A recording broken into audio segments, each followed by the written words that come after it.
Amém. Podem sentar. Já convido você a abrir a sua Bíblia no livro do Evangelho de Lucas, no capítulo 2. Evangelho segundo Lucas, capítulo 2. Vamos ler a partir do versículo 8. Evangelho segundo Lucas, capítulo 2, versículo 8 até o versículo 20.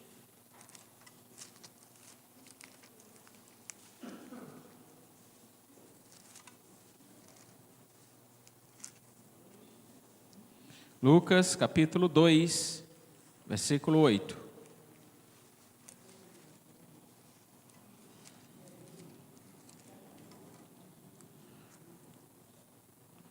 Assim nos diz a palavra do Senhor. Lucas, capítulo 2, versículo 8.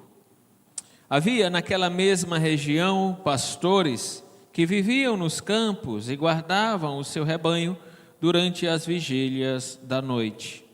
E um anjo do Senhor desceu aonde eles estavam, e a glória do Senhor brilhou ao redor deles, e ficaram tomados de grande temor. O anjo, porém, lhes disse: não temais, eis aqui vos trago boa nova de grande alegria, que o será para todo o povo. É que hoje vos nasceu na cidade de Davi o Salvador, que é Cristo o Senhor. E isto vos servirá de sinal: encontrareis uma criança envolta em faixas e deitada em manjedoura. E subitamente apareceu com o anjo uma multidão da milícia celestial, louvando a Deus e dizendo: glória a Deus nas maiores alturas, e paz na terra entre os homens, a quem Ele quer bem. E ausentando-se deles os anjos para o céu, diziam os pastores uns aos outros: vamos até Belém e vejamos os acontecimentos que o Senhor nos deu. Que o Senhor nos deu a conhecer. Foram apressadamente e acharam Maria e José e a criança deitada na manjedoura. E vendo-o, divulgaram o que lhes tinha sido dito a respeito deste menino. Todos os que ouviram se admiraram das coisas referidas pelos pastores. Maria, porém, guardava todas estas palavras, meditando-as no coração.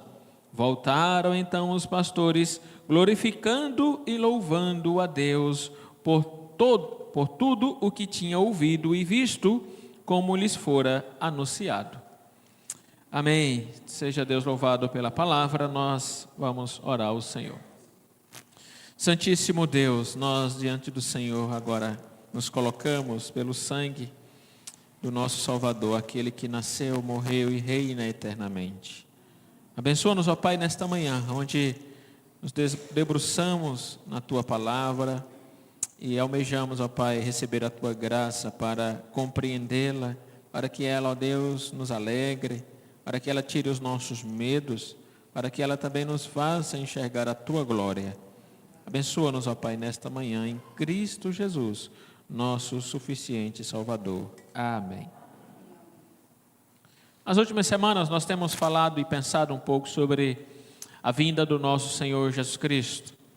E pelo menos nas últimas 2 semanas nós temos falado aqui no Evangelho de Lucas. E vocês perceberam como esses cânticos que nós aqui já estudamos, e esse terceiro de hoje, foram os primeiros cânticos do Natal. O primeiro cântico do Natal foi Maria, depois Zacarias, e agora a milícia celestial também está louvando. São os primeiros cânticos de Natal. E hoje nós vamos pensar então um pouco sobre esta canção dos anjos, cantada também pelos pastores, aqui enquanto eles estavam ali na vigília da noite. Então é chamado a encontrar-se com o Messias, com o Senhor Jesus Cristo. Tanto os anjos nos céus como os pastores também cantam. Essa passagem, ela é como uma montanha. E nós estamos aqui no sopé da montanha e o texto vai nos levar para o alto, para o pico, para ver belezas extraordinárias. O sopé da montanha, aqui o versículo de número 8, você observar novamente, capítulo 2, versículo 8 diz: havia naquela região pastores que viviam nos campos e guardavam o seu rebanho durante as vigílias da noite. Literalmente o texto está vigiando as vigílias.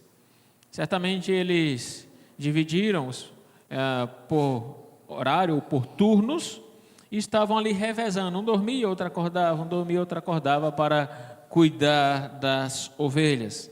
Mas o texto também vai nos levar ao topo da montanha, no versículo de número 14, quando o versículo diz: glória a Deus nas maiores alturas e paz na terra entre os homens a quem Ele quer bem.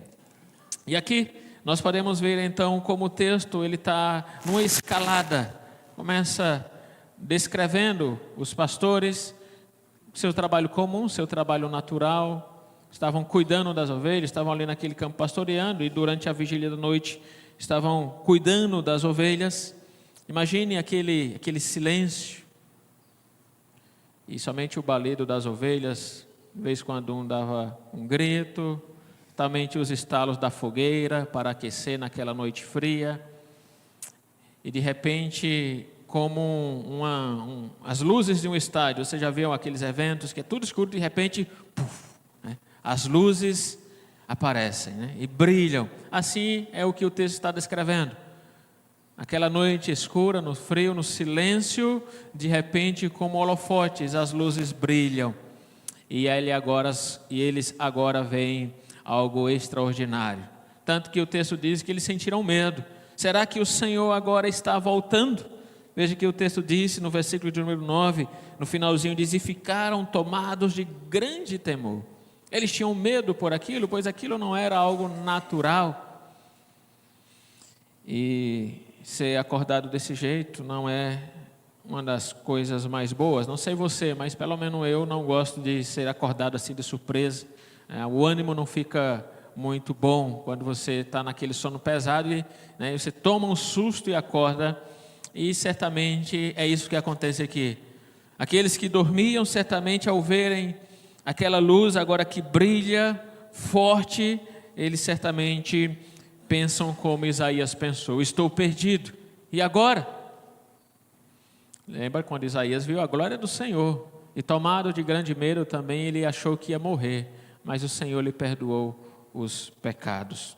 E possivelmente também esses homens agora também vendo aquela glória, vendo aquelas luzes, sem entender muito bem, ficam tomados de pavor, tomados de medo.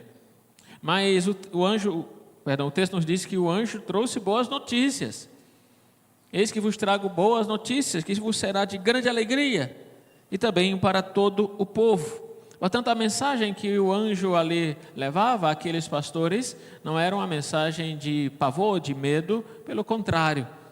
E de fato foi de grande alegria. Por isso nós ficamos mais alegres quando nós estamos próximos a festejar o nascimento do nosso Salvador. Porque a chegada do Messias nos traz alegria. As noites ficam mais claras, há mais luz, há mais beleza. O nosso coração parece que fica mais leve, os nossos pensamentos, porque é isso que provoca o nascimento do Senhor Jesus Cristo. Grande alegria para todos nós. Agora perceba também que esse grande acontecimento, ou podemos colocar como um dos maiores acontecimentos da história, se não o maior, que foi a vinda do nosso Salvador, o nascimento dele. Agora pense que isso não virou manchete. Os mercadores não pararam os seus negócios, não pararam de negociar. Ninguém foi tirado da cama naquela noite para ouvir as notícias que mudaria o mundo. Esse acontecimento, o nascimento do nosso Salvador, não virou manchete mundial. Você certamente lembra-se do que você fazia no dia 11 de setembro de 2001. Apesar de já fazer 23 anos, mas pelo tamanho daquele evento, daquele acontecimento, daquele ataque, nós ficamos marcados. Eu me lembro muito bem, na época tinha 15 anos, e lembro-me muito bem exatamente o horário, exatamente o momento aonde eu estava. Porque eventos grandiosos nos marcam, como também acidentes. Por exemplo, o avião da Chapecoense, quando caiu e matou 71 pessoas de madrugada. Possivelmente muitos de vocês estavam dormindo, mas eu estava acordado, porque naquela noite estava doente, e passei a noite acordado e liguei a TV. Assim que eu liguei, tinha acabado de dar a notícia ali de madrugada. Mas muitos de vocês estavam dormindo, mas ao acordar pela manhã, você possivelmente lembra muito bem aonde você estava, o que aconteceu, porque grandes eventos aqui nos marcam. Mas este grande evento, que foi o nascimento do nosso Salvador, ele não foi acompanhado de manchetes. Ninguém depois ficou dizendo: olha, eu me lembro exatamente quando foi que o nosso Salvador nasceu. Isso nos mostra algumas coisas preciosas nesse texto. Como o Senhor Jesus Cristo, humilde, veio a este mundo para salvar um povo perdido, sem holofotes, sem manchetes, sem que o povo depois lembrasse exatamente daquele momento. Olha, eu lembro o dia, a hora em que o Salvador nasceu. Na noite em que o maior evento da história aconteceu, muitos estavam dormindo e nem sequer conheceram, porque não virou manchete. Agora, esses pastores que aqui também são anunciados, ou a eles é anunciado a chegada do Messias, a chegada do Senhor Jesus Cristo, eles não eram pessoas dignas. Ao contrário do que a gente imagina, ser pastor de animais, de ovelhas, naquele contexto, era algo assim, do mais baixo dos baixos. Não era uma profissão honrosa. Não era algo que as pessoas tinham prazer. Veja que os fariseus, um grupo radical dos judeus, eles proibiam as pessoas de comprar leite, lã, carne a pastores. Porque eles entendiam que possivelmente era de furto, de roubo. Porque aquela classe de pastores naquele tempo era uma classe que até eram proibidos de dar testemunho em tribunal, porque eles eram considerados injustos, impuros, eram pessoas que eram associadas ao roubo, ao furto.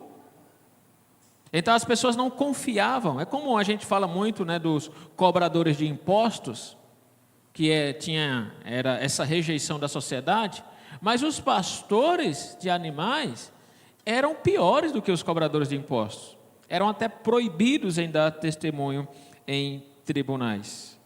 Agora veja então que a mensagem da vinda do Senhor Jesus Cristo não é entregue a reis, a generais à frente do seu exército, a filósofos, mas é entregue a esta classe. As pessoas que eram consideradas injustas, impuras, roubadores, ladrões, que não eram confiáveis. Isso nos mostra para quem Cristo veio.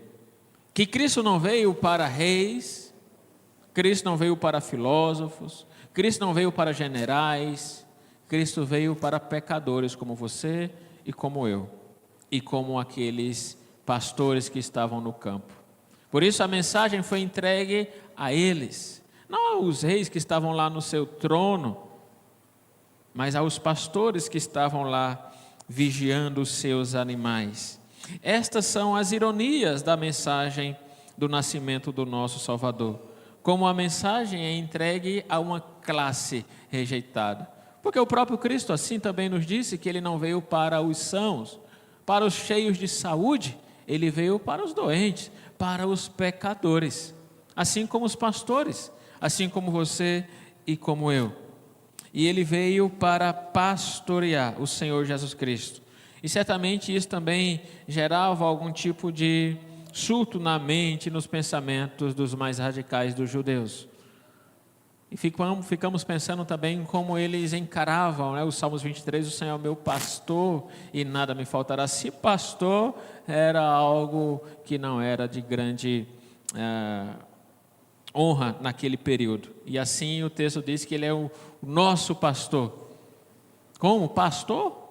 Se pastor não é uma classe muito bem vista dentro daquele contexto, pelo menos na classe dos fariseus. E Jesus, ele veio para pastorear, ele veio para cuidar do seu povo, da mesma cidade de Davi, assim como o texto nos diz, se você olhar o capítulo de número 5, o capítulo 2, versículo 5, diz assim: a fim de alistar-se com Maria, sua esposa, que estava, o versículo 4, não, o 5 não, o 4, desculpe, 2:4. José também subiu a Galiléia da cidade de Nazaré para a Judéia, a cidade de Davi, chamada Belém, por ser ele da casa e família de Davi. Então, o Senhor Jesus Cristo, assim como Davi, também veio para pastorear. Davi pastoreava animais, mas o Senhor veio pastorear pessoas como você e como eu, ovelhas rebeldes, perdidas, feridas, fracas, doentes, mas ele veio cuidar de nós. Assim como João, capítulo de número 10, nos ensina que ele é o bom pastor que dá a vida pelas suas ovelhas. E as ovelhas somos nós, e não somos ovelhas perfeitas. Todos nós temos as nossas chagas, as nossas dores, as nossas fraquezas, a nossa rebeldia, mas o Senhor nos reúne a Ele para nos pastorear. E aqui nós já temos algumas reflexões, que não é para os poderosos e bons, não é para os sábios, não é para as elites, para os sofisticados, para a aristocracia, mas ele veio para pastorear. Um rebanho que era impuro, mas que ele o fez puro, quando na cruz morreu pelos nossos pecados. E esta é a mensagem do Natal, que o Senhor Jesus Cristo veio para pastorear um rebanho cheio de imperfeições, mas que se tornou perfeito pela obra dele.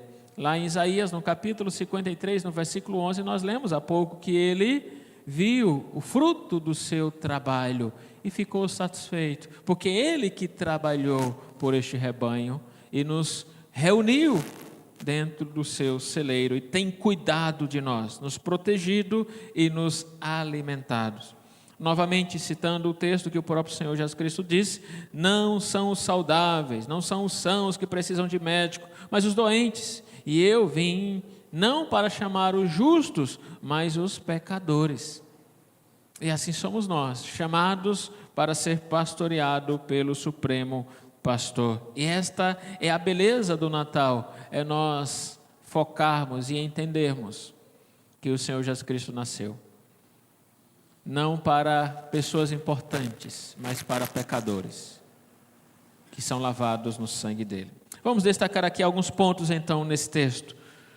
Que Cristo, quando veio então a este mundo para salvar pecadores e não reis, ele fez isso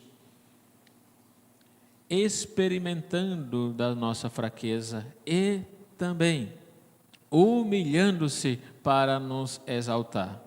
Não para nos colocar em um pedestal, mas para nos tirar do lugar onde nós nos encontrávamos. Perdidos os nossos pecados, mergulhados na lama da nossa corrupção, mas fomos resgatados pelo Cordeiro. Cristo veio para pastores, para homens indignos e para pessoas indignas como nós. E Lucas, então, ele destaca primeiramente esse ponto, onde os pastores são acordados de repente para receber a preciosa mensagem de que agora eles não são mais indignos, mas também são lavados e purificados pelo sangue daquele que nasceu. Veja novamente o texto, no versículo de número 9, o que nos diz: e um anjo do Senhor desceu aonde eles estavam, e a glória do Senhor brilhou ao redor deles, e ficaram tomados de grande temor. A mensagem angelical é, no versículo de número 10, não temais, eis que vos trago boa nova de grande alegria, que o será para todo o povo. Um outro ponto também é de que a vinda do nosso Salvador, ela é para acender a nossa alegria. E como que ele faz isso? Primeiro, expulsando o medo do fracasso. Veja que o versículo de número 9 terminou dizendo: e ficaram tomados de grande temor. Mas a mensagem é: ele veio para acender a sua alegria, para dissipar o medo, e aqui o medo do fracasso e o medo da condenação. Pois a própria Escritura, o autor Paulo, lá em Romanos capítulo 8, nos diz: portanto, agora nenhuma condenação há para aqueles que estão em Cristo Jesus. Então o medo, ele é tirado, o medo do nosso fracasso, porque ao se apresentar diante desta luz, todas as nossas imperfeições são mostradas. Mas ele não leva em consideração o nosso fracasso. E ele também dissipa o medo da condenação. O medo destes homens, o medo de Isaías e o nosso medo. Qual é o seu pior medo? É a morte, mas ele venceu a morte. Não é isso que a Escritura diz? Que ele venceu a morte. Qual é o seu outro medo? Muitas vezes nós temos medo em relação às coisas futuras, né? Associamos sempre ao desconhecido, porque nós não sabemos o que seremos de nós, o que será de nós, daqui a 10 anos. Não sabemos nem amanhã, mas pelo menos amanhã a gente tem alguma projeção, mas daqui a 10, 15, 20 anos, o que será desta geração, o que será deste mundo? Mas sob as suas mãos estão toda a história. Ele controla a nossa vida, ele controla este mundo, controla as nações e os reinos. Se você tem medo da morte, ele venceu a morte. Se você tem medo do futuro, ele controla o futuro.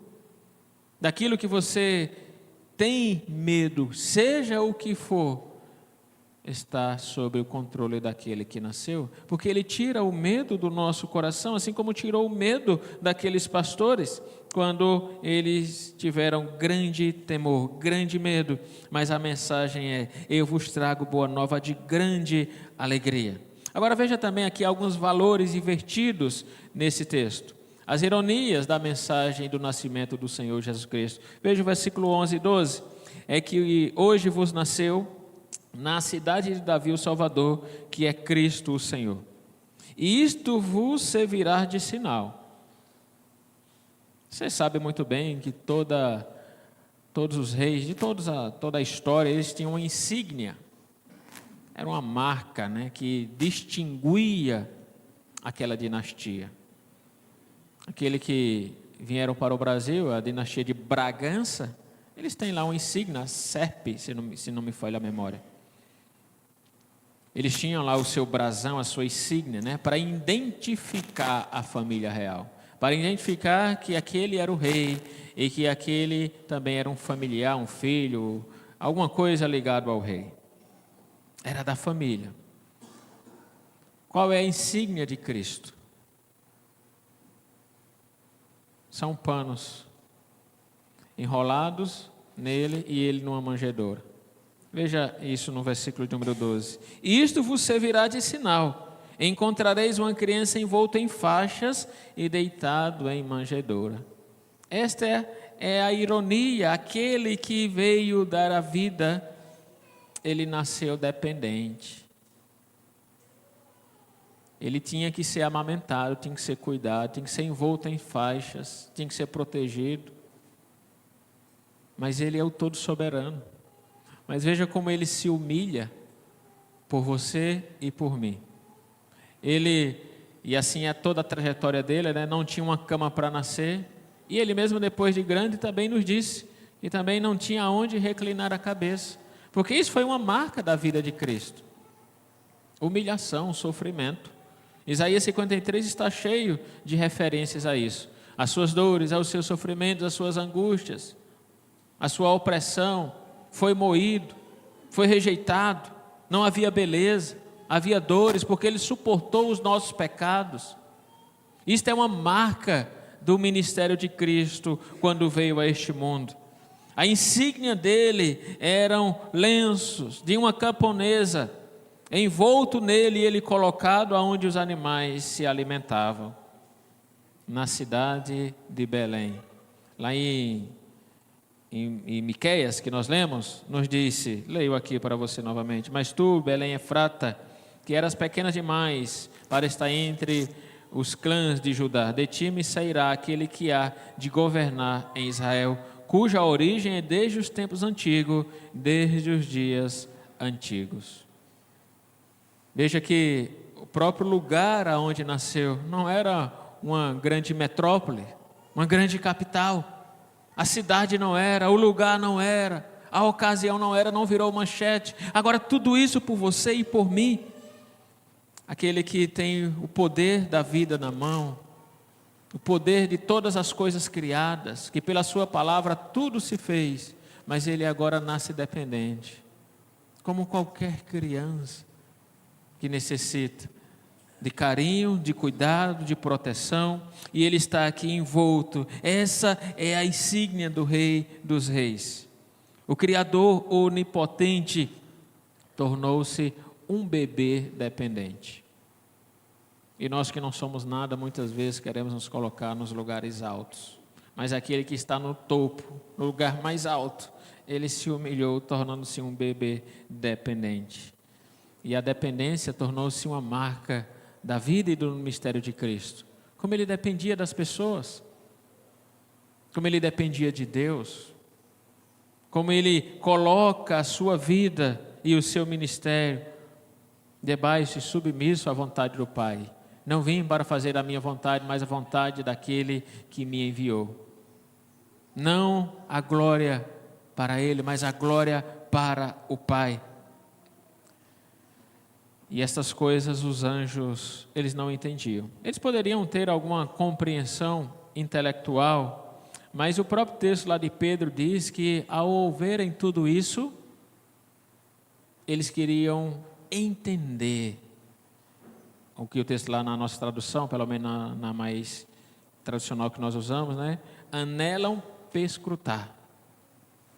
É um desejo intenso em investigar, entender o que aquilo estava acontecendo. Pois a vinda de Cristo, o alvo não era a redenção de anjos, mas de pecadores humanos como nós.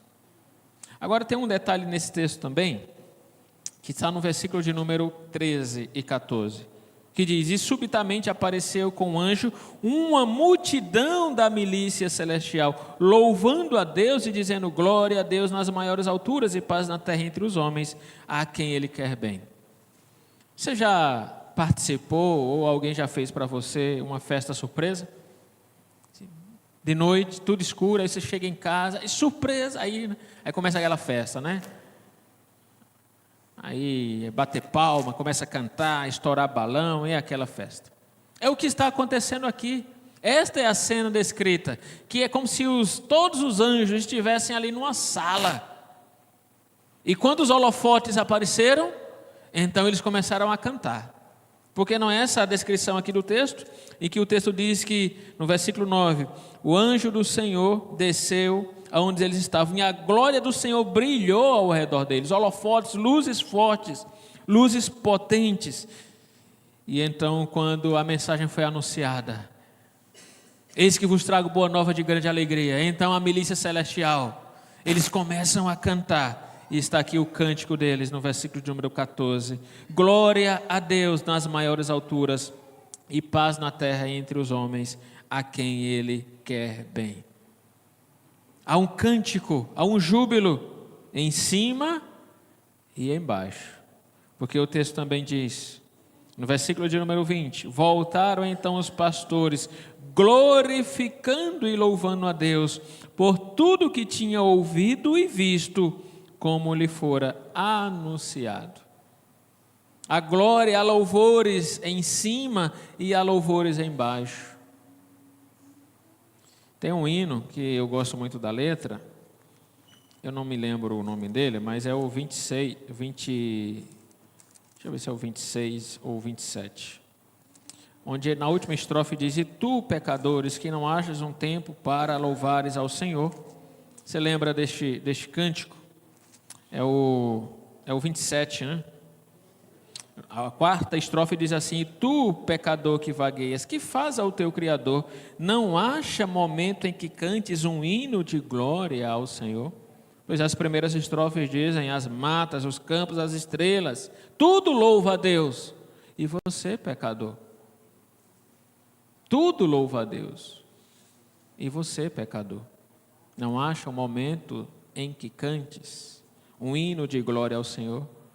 A milícia celestial, os anjos estão nesta linguagem, nessa imagem, nesta cena que o texto nos apresenta, reunidos juntos. As luzes acendem e eles cantam. E os magos, ou os pastores, também louvam a Deus, glorificam, cantam. E você, pecador? Nós queremos concluir, queridos irmãos, dizendo o seguinte: que o Senhor Jesus Cristo entregou-se para nos trazer a sua paz. Ele mesmo é chamado de o príncipe da paz. A morte dele e a vinda dele serviu tanto para glorificar o Pai, como também nos trazer paz. Pois o próprio texto diz, no versículo de número 14 novamente: Glória a Deus nas maiores alturas e paz na terra entre os homens. Glória a Deus e paz na terra. São as consequências naturais da vinda do nascimento do Senhor Jesus Cristo. Glorificar a Deus e trazer paz para nós. Ele conquistou a paz e nos trouxe para que nós também tivéssemos paz com Deus. Lá em Romanos, no capítulo 5, nós somos lembrados disso. Nós somos justificados e agora temos paz com Deus, mediante a morte do nosso Salvador, do Senhor Jesus Cristo. Você descobrirá, se você continuar vivendo a sua vida distante dos propósitos de Deus, descobrirá que em nenhum lugar deste mundo encontrará a paz verdadeira, pois somente você a encontrará naquele que é o príncipe da paz, no Senhor Jesus Cristo.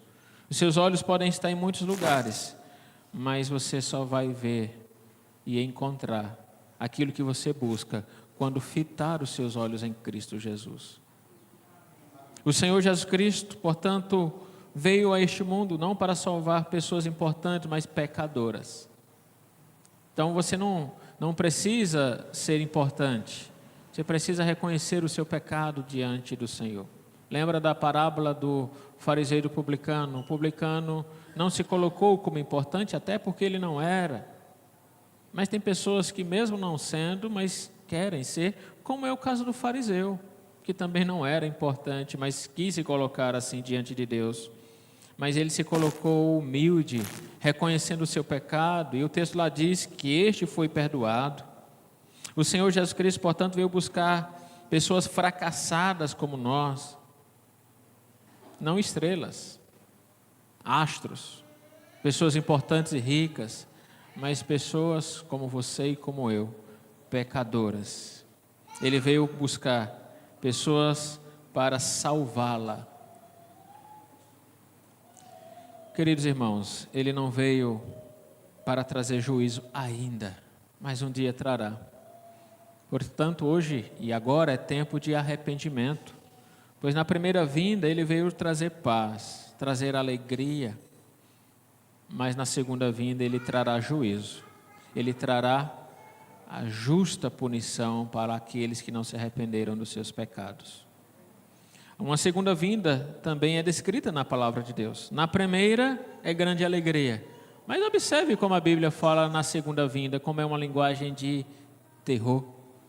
Não para nós, mas para aqueles que não estiveram seu sangue, as suas vestes lavadas no sangue do Cordeiro. O livro de Apocalipse é cheio dessa linguagem, de pessoas tentando se esconder, entrando nas montanhas, em cavernas, para se esconder da ira que eles estão vendo, mas não tem como correr. E o texto lá diz: quem poderá se suster de pé?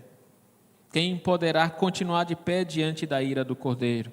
Somente aqueles que tiveram seu sangue lavado no Cordeiro. Portanto, agora e hoje é tempo de arrependimento, porque quando Ele nos chama e nós nos aproximamos dEle, agora Deus não tem mais guerra conosco, Ele nos derrama a sua paz. A paz é selada pelo sangue daquele que nasceu na cruz.